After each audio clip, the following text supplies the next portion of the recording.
Welcome to another edition of the Kitchings Table. I'm your host, Earl Kitchings, and always glad to be with you here on Tuesday mornings as we talk about things of importance or things that are just interesting that you need to know about here on the Kitchings Table. We'd like to thank Awesome Radio, WBISLP 106.9 FM, for allowing us to bring our show to you and bring you those things we feel that are necessary in our discussions. We'd also like to let you know that you can check us out on our platforms on the social media, either by YouTube, Facebook Live, Roku, or GPAC 23. One of those four you can find us there, and we're always glad to know that you are with us. Joining me as always is my co-host and beautiful lady of many things who does so many things. She is a very diverse woman, Ronline Cannady. And good morning, Ronline. Good morning. How are you this morning? I'm doing wonderfully well. Thank you for asking. So today it is Black History Month. And, I'm always a little, I won't say perplexed, but I'm always a little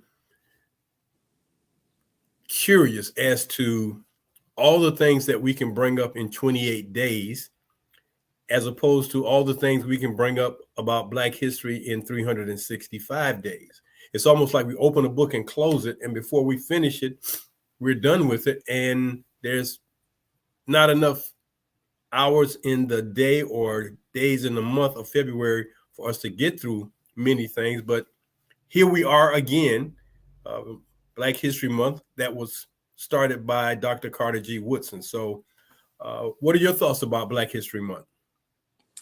Yes, you're right. It should not have been the shortest month.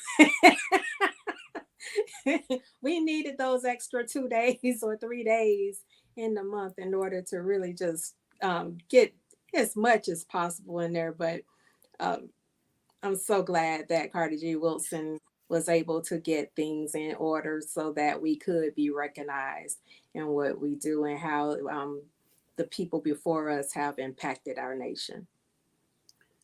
One of the things that has happened during Black History Month, and a lot of times throughout cities throughout the country, numerous schools throughout the country in the Black communities have been named for famous Black Americans. And I know here in Jacksonville, there are several schools in Jacksonville named after not only just nationally known Black Americans, but many local who Black Americans who impacted our community. But I say that because I grew up in a community that by the time I got to sixth grade, they had built a new elementary school and they named it Carter G. Woodson. And a lot of times you hear the names, but you don't always get the history. You don't always get the information about who that person is or was and what their, I guess, what their contribution to our society was.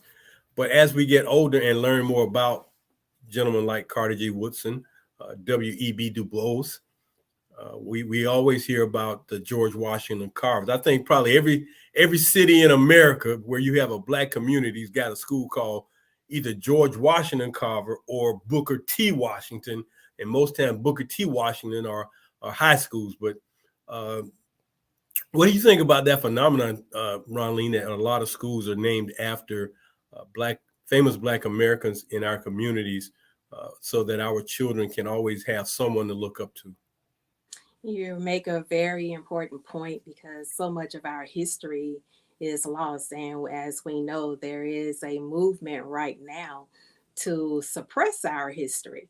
So with the schools being named, I think more lessons needs to be taught about what they are doing. And speaking of schools, do we have a school named after Benjamin, what is his name, Banneker? You know who I'm talking about? Yeah, Benjamin Banneker. Uh, for those of you who may not be familiar with a lot of the history about Benjamin Banneker was an engineer. He was an inventor. Benjamin Banneker basically laid out the city streets of Washington, D.C. Now, if you've ever gone to Washington, D.C., our capital, it has remnants of a European flair because there are a lot of what they call turnabouts.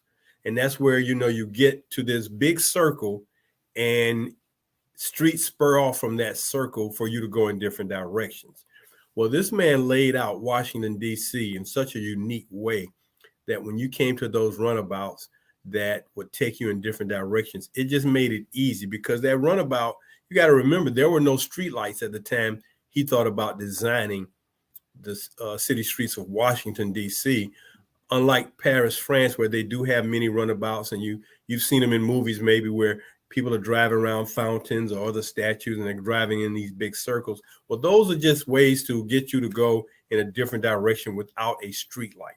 But Benjamin Banneker uh, created, laid it out, put it together in Washington, D.C. And I say that because if you get on one of those streets and you don't know where you're going, I guarantee you, and I'm speaking from personal experience, you will become lost very quickly. And if you don't turn around and get back to your focal point of where you're trying to be on what street, you will get lost. And for those of us who have been to Washington, we know that many of the streets in Washington are named after states.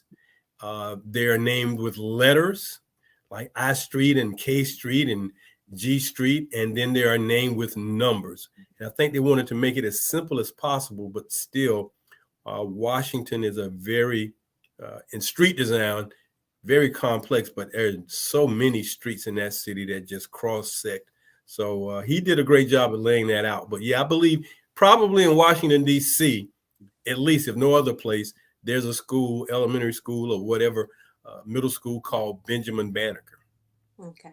And just to, since we're talking about schools, I just want to let you know the feedback that I received from our talks dealing with the school and literacy. And the main thing that people capitalized on, Earl, was when you talked about how the children would deviate from walking to school and going, stopping at the convenience stores, getting their snacks, their sugary snacks. So they'll be all, as you said, amped up by the time they get to school. And of course, it causes behavior disruptions in the classroom sometimes. So, some of the parents and grandparents have now decided to stop what they're doing, to walk their children to school personally, or to see within their distance that they are going straight to school and going where they need to be. As you said, go straight to the cafeteria to get the food that they were supposed to get. They were Yes, supposed to yes. eat so that they can be balanced for the rest of the day. So I just wanted to let you know that when your statement and our conversation has made an impact for someone, some families, because they were wondering like, okay, this child always talking about I need money or whatever, and I need it for school, not realizing that there are about 8 convenience stores along the way where they could stop off to. And then one family talked about they keep hearing about human trafficking is on the rise. So there's a church, you talk about Washington, D.C.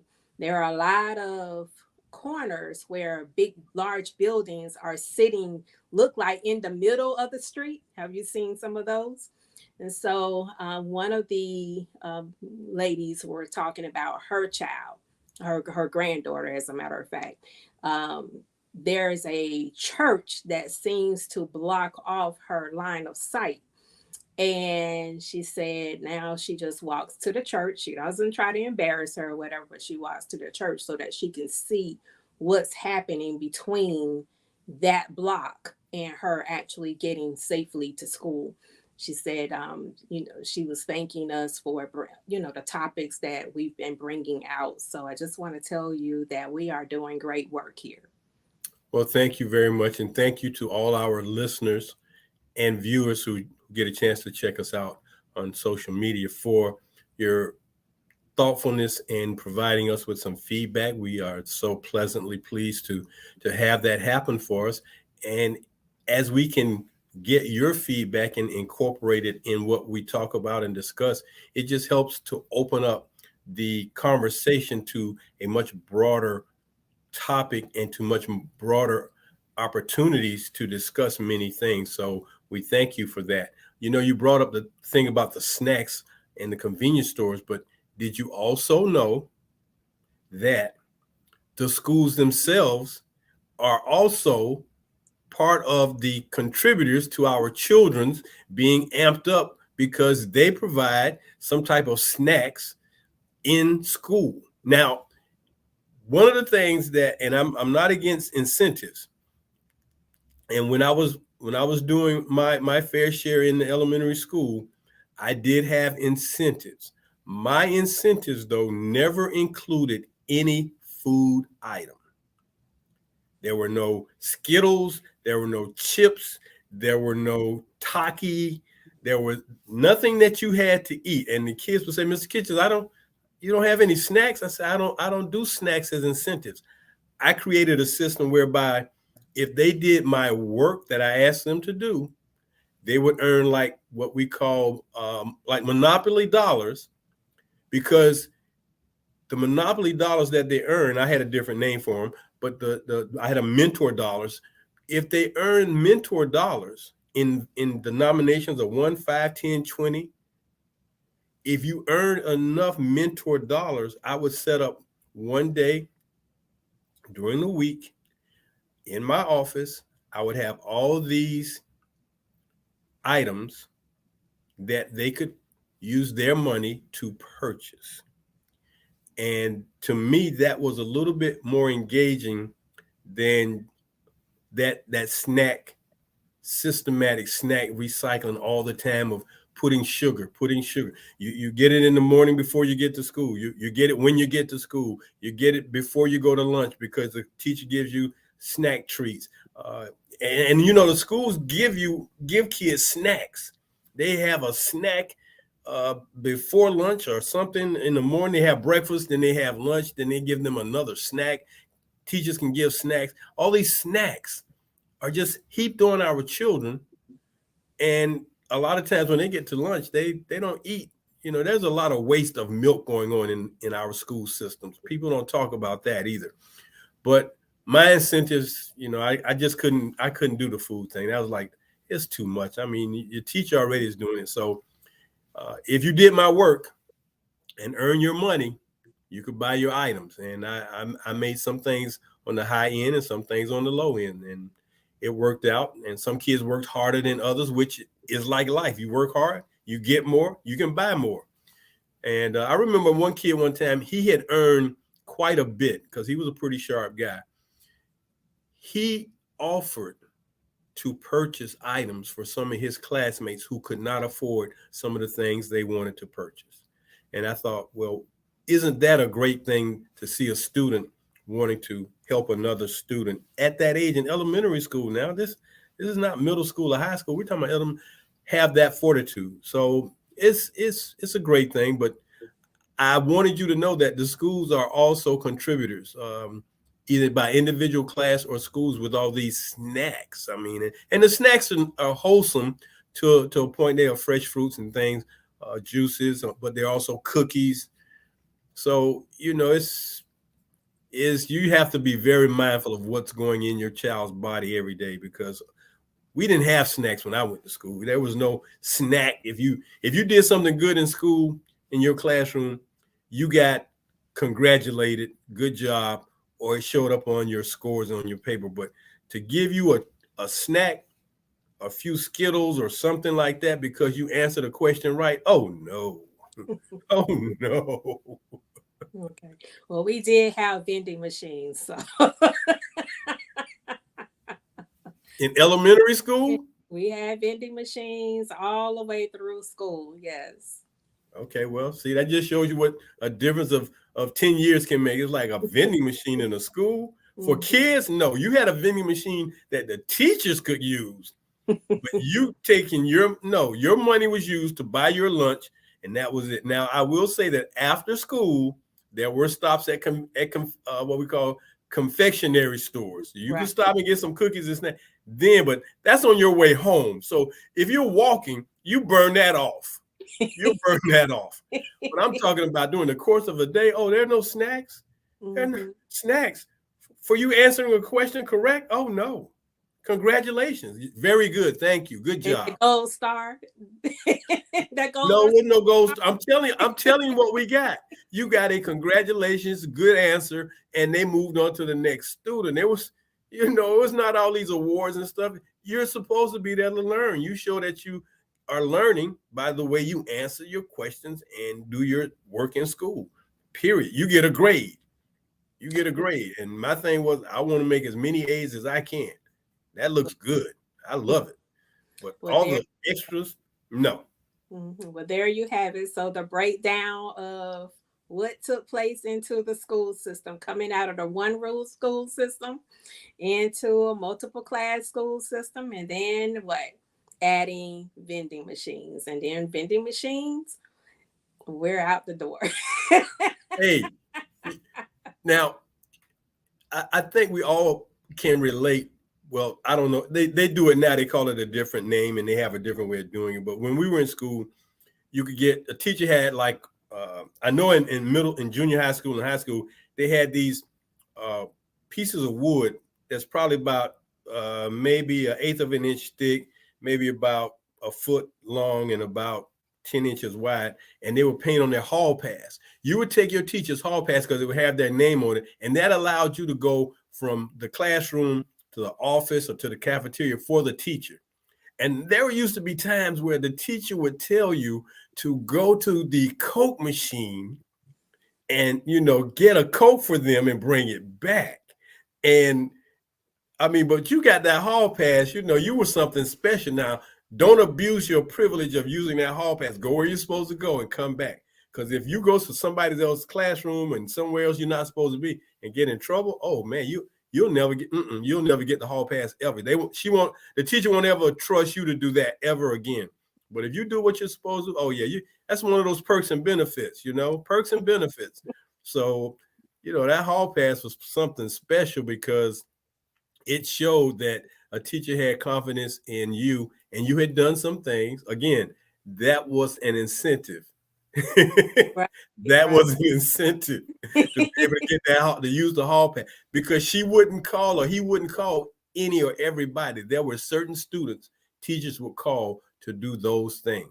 Responsible students, Student. students who are not going to be out there in the hallway acting a clown or doing something crazy, running in the bathroom, turning on the water and leaving it running. No, because it'll all track back to you. So no, but snacks, treats, no, no, you didn't Okay. get any of that. Uh, So that was, the difference in where they were then and where they are now.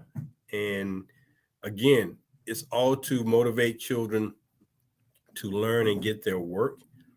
And there was nothing like getting report cards and knowing that you had done well on your report cards, so that your parents could be proud of what you've done. And speaking of this, Ronline, before we go into what we really wanted to talk about today, which is going to be about a little bit about Black history and governors in the country. I was looking at CNN this morning,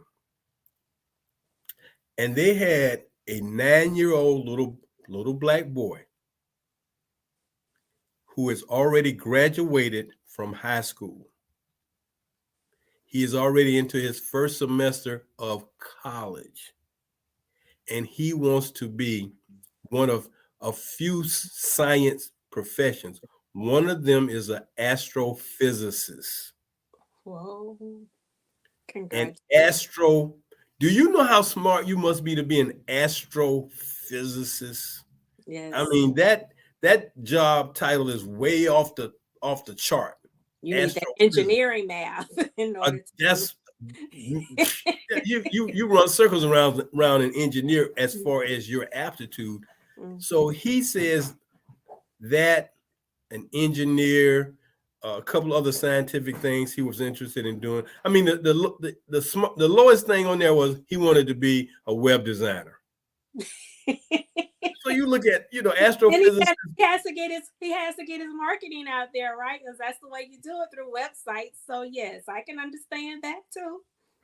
So I'm like 9 years old, and it made me think about the TV show where the little boy is so smart that Little he's Sheldon on the yeah, big area. he's in school, or the little kid that was on the My Wife and Kids with uh Damian Wayne, where the little boy was so smart, he had like 3 doctorate degrees, and he's like 10 years old, and he's got like 3 doctorate degrees. That's the way they. So I'm looking at this little boy, real life, 9 years old, graduated from high school, and you know what he said to Don Lemon? What did he His say? his his mother was talking about, you graduated from high school. You graduated from high school at 9 years old. The little boy said, "What's the big deal? Because he What's has, the big deal?" yeah, he has so much to do. Yeah, I mean, okay, so I And why graduated from high aren't, school. and to his point, why aren't more doing it? Yeah. Hmm. Well, he is a phenomenon. It's not going to be many kids who can do what he's doing. There have been geniuses, and that's what they kind of title these kids. Well, he's a genius. Well, it's not going to be many geniuses born every day. So at 9 years old, I'm like, man, he wants to be an astrophysicist at 9. And this goes And to, not to cut you off, Earl, but this goes back to what I was talking about. The study shows that our children, we have to get, if we're going to do anything for their mind whatsoever, we have to get it into them by the time before they turn between 7 and 9 years old. And that proves the point, because what that he would be about, what, 9 or 10. he's 9. He's 9. Okay, so to have graduated, high school, and already taking college courses, the science is right on that. Then Well,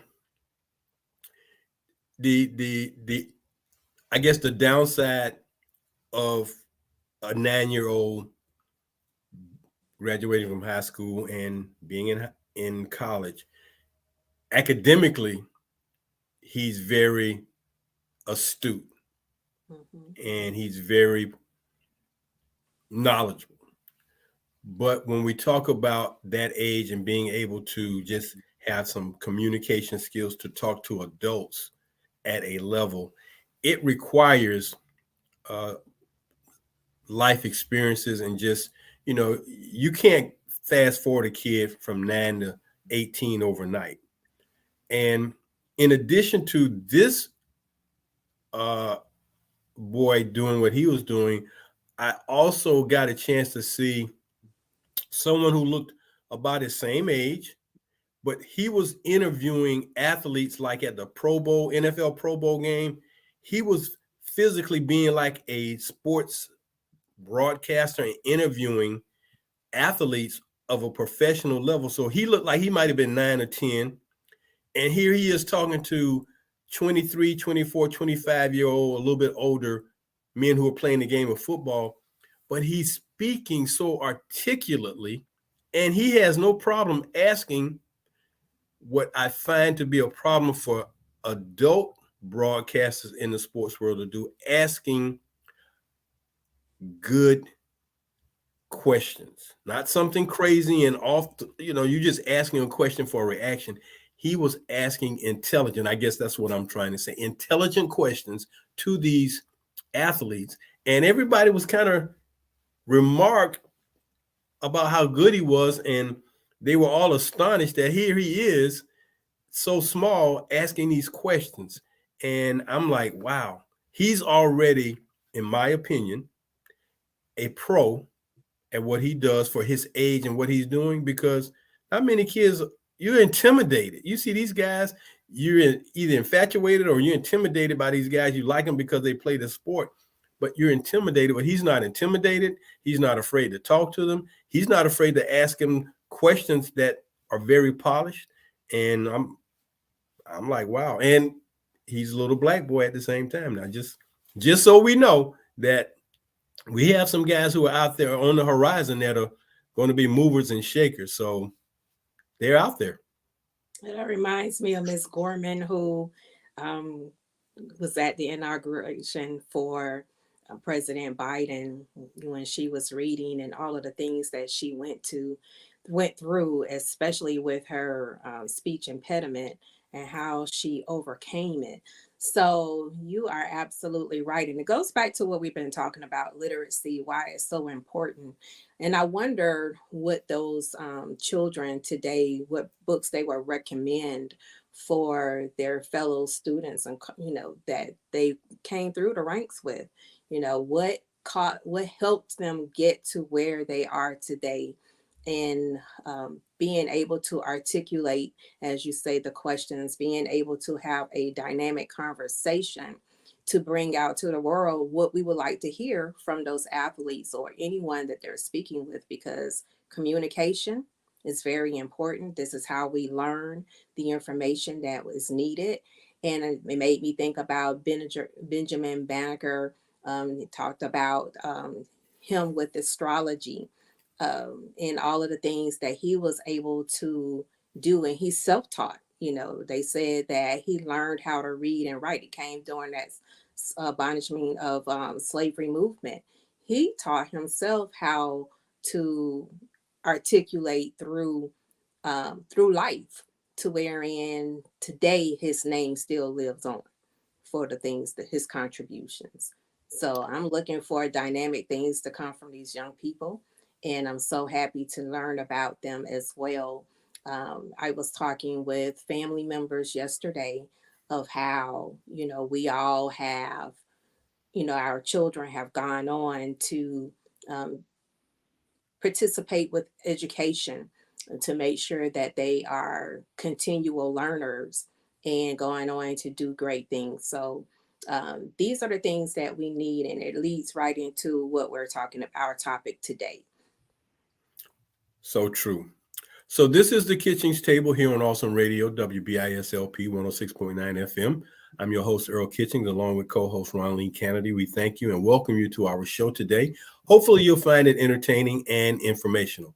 We are always glad to be with you. You can also find us on social media at Roku, Facebook Live, YouTube, and GPAC23.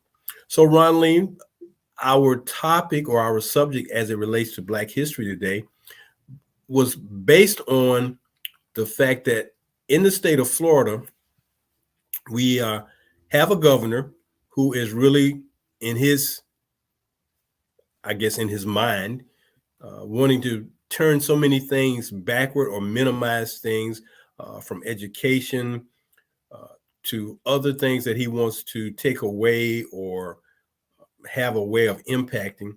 And it made me think, well, governors are the CEOs of states. And over the course of history here in the United States, how many governors, how many men and or women have we had who were Black that were serving in that capacity? And in looking at it, I found that since 1873, there have only been 5 Black governors. 5. And interesting enough, you go back to 1872 through 1873, and the only governor in the United States at that time was PBS Pinchback of Louisiana. He was a Republican, and he served that one term or 1 year in the state of Louisiana. But it would be another almost 80 years before another Black person would be elected to the state house as the governor of a state.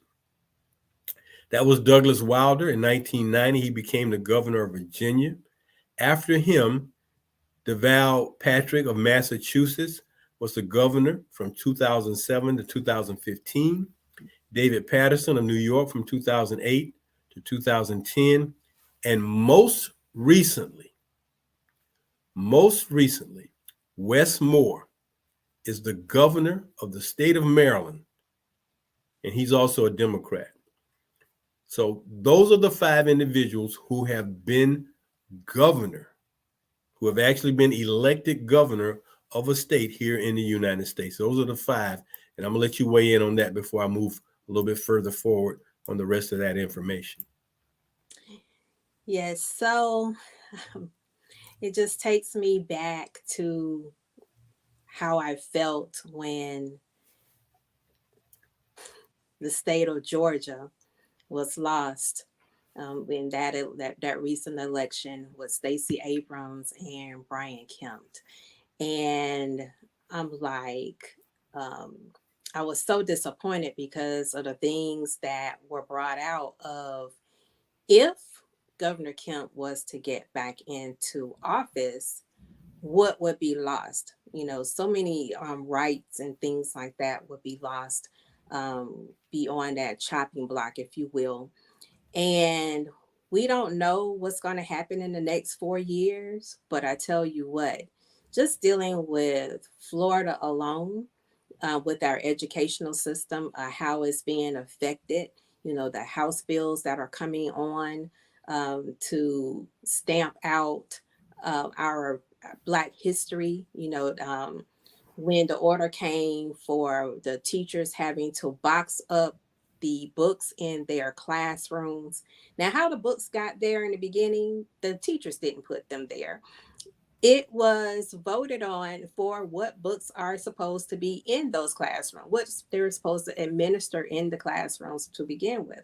So now, to keep the teachers from being fined, and when you're talking about being fined, you're talking about the economy of teachers. So um, that's how that's their that's where they work. That's their bread and butter to be able to utilize the money that they've earned to take care of their household responsibilities and to be able to possibly save for retirement. So when you're talking about cutting them off at the helm of, fines and all of the things that they have to worry about, and on top of that, they're given a curriculum that needs to be taught to their students in order for that student to pass on to the next grade. That's a lot, that and that's threatening, and I call that I think governmental. So with all of that said, um, I just looked at the rest. As you say, the governor is the CEO of his state. So if that catches on through the United States of 50 states, we are in trouble. And not every child, not every there can't be a migrational movement to move the child into a different state.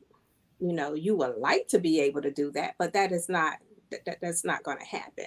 So we have to be mindful of who we put in office as our CEOs and what values do they have, and are their values like-minded.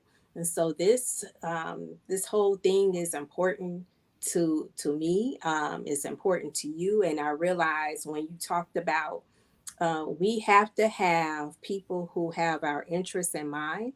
And so they need to, it's like the board of directors, as you talked about. There needs to be some representatives.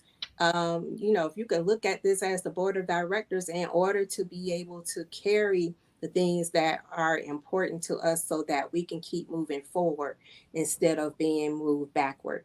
And one of the questions that came along is our current governor trying to move us back to slavery instead of moving us forward? So thank God for the 13th Amendment in the Constitution that keeps that from happening. But suppose the Constitution is threatened and gets thrown out. So that's what this, when you were talking about, out of from the 1700s and here we are in 2023, only 5 were able to be a CEO of our state. Unacceptable. Well, you make a valid point about turning the clock backwards and taking us back to a time. Let me read you this statement real quick that I found from the Center for American Progress. Uh, one one statement says structural racism continues to corrupt American democracy and preserve racial inequality. Then they make this statement: the United States is a contradiction. Its founding principles embrace the ideals of freedom and equality, but it is a nation built on the systematic exclusion and the suppression of communities of color. So when we talk about the fact that we've only had 5 individuals to become governors, uh, there were 4 people who ran for governor in 2022 who were Black: Stacey Abrams of Georgia, Wes Moore of Maryland, Deidre DeJear of Iowa, Yolanda Flowers of Alabama, and Chris Jones of Arkansas. So you had 5 individuals, one, two, three, 5 to run, 1 to win. And for Stacey Abrams, it was her second time running, and I think her strongest effort was the first time when she ran against the current governor. And I believe that he should have stepped away from his position as the Secretary of State, because that gave him a very significant edge in manipulating the voting system. But that did not happen. She ran a very great race, finished very strong to him. It did not work out, but I still, in my mind, believe that some things may have happened to help the current governor of Georgia win the election. Although he did do a little bit better in the second running, that was that. Then we talk about some other places where we've had people to run for governor but did not win. The great Tom Bradley, the first Black mayor of Los Angeles, lost in 1982 in his efforts to become the governor of the state of California. So here's some other people who ran for governor and the years they ran, but were not successful. Cleo Fields ran for the governor of Louisiana in 95. Clem Blackwell ran for governor in 2006.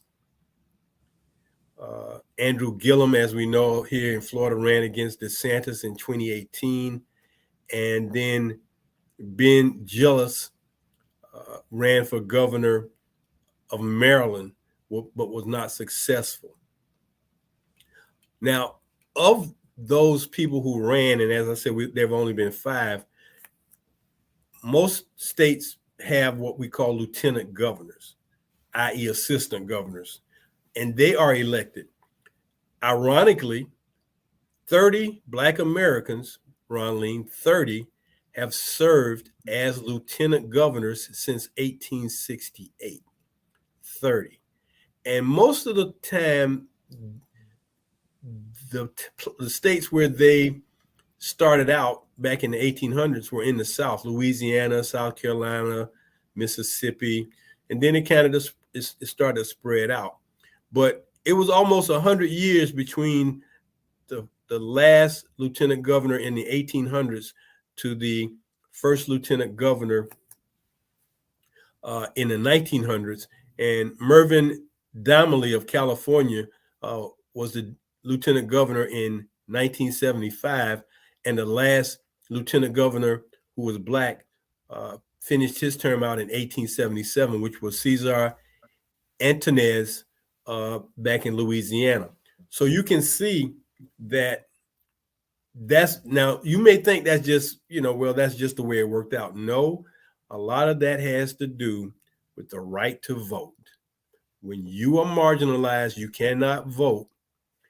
These are the reasons why you don't see Black people serving some of these positions after the, Civil War in the late 1870s and 80s, because there was a push, there was a law, there was a women, Black people, other people of color were denied the right to vote. And because of that, There was not a lot of equity, fairness going on in the political fabric of America. And it took almost 100 years, at least from the gubernatorial standpoint, to see some movement. But after 1975, George Brown of Colorado, and then Douglas Wilder. Douglas Wilder became the first governor, but he was also lieutenant governor. And then uh, after that, it was a drop off, and then you came back and saw some more people. So since 2003, there have been, let's just say, 20 individuals who have served as lieutenant governor. And several of them, I won't say many, several of them have been Black females. Mhm. Okay. So there is some movement going on, and I guess we can safely say that more and more people are understanding their right to vote. I know that there's a push for the Innocence Project that's going on to get to remove more people, innocent people, from out of the prison system so that they can um, receive pardons or claim their innocence again in society, wherein it's no longer whatever they were accused of doing, the felonies, those have to be dropped, to wherein they can reclaim their right to vote.